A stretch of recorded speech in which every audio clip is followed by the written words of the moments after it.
Express two whole number 5/6 in decimal. Solution. First, we convert this into improper fraction. That is two whole number 5/6 to improper fraction. And that will be 6 multiplied by 2 plus 5/6. And this would give us 12 plus 5/6, which is 17/6. Now, 17/6 to decimal. 17 and then 6. 6 in 17, that is 2.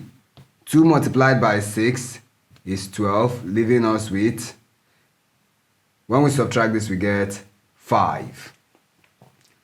Now, 6 in 5, we add a decimal point, and then that will give us a 0. Now, 6 in 50.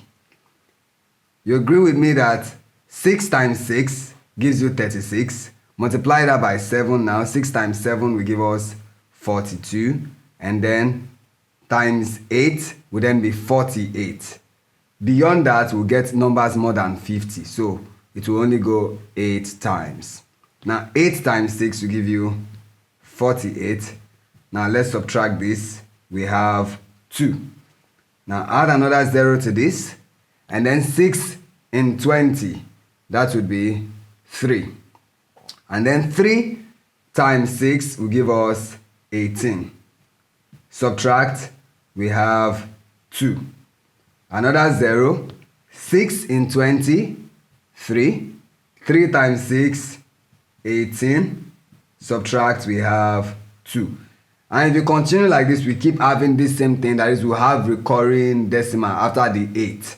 So therefore, we can conclude here and say that two whole number 5/6 equals 2.833. Thank you.